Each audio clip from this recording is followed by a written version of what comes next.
The power lines and gas pipes that crisscross our state, the fuel that generates your electricity, the people at NYSEG and RG&E who get your lights back on after a storm, or turn on your service after a gas emergency.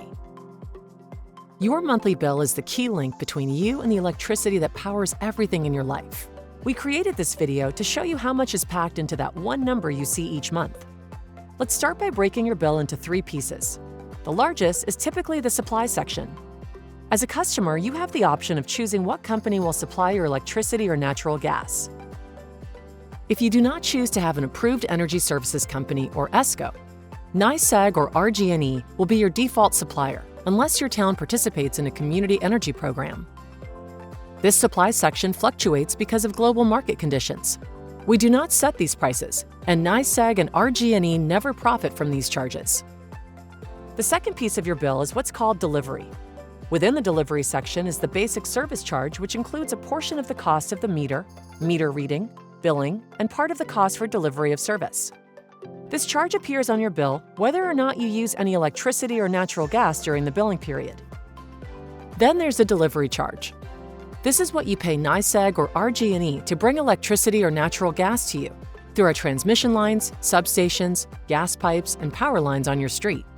Also under delivery are public policy charges. Like supply charges, NYSEG and RG&E are required to collect these from customers. We then apply them to government-established programs to assist New York State in meeting clean energy goals. Examples of this are clean energy activities conducted by NYSERDA, non-wires and non-pipes alternatives, which include investments in clean energy technology like heat pumps, also electric vehicle programs. Just like the supply charge, NYSEG and RG&E never profit from these policy charges. We simply direct these payments to where they're required to go. For the remaining charges located in your delivery section, refer to the Terms and Definitions page on your bill. That's it for delivery, and that's it for your whole bill.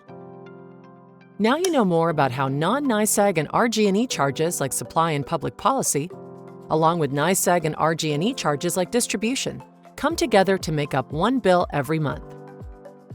We hope this information helps you. And if you ever have questions about your bill, NYSEG and RG&E team members are ready to answer them. Call us or reach us through our free mobile app.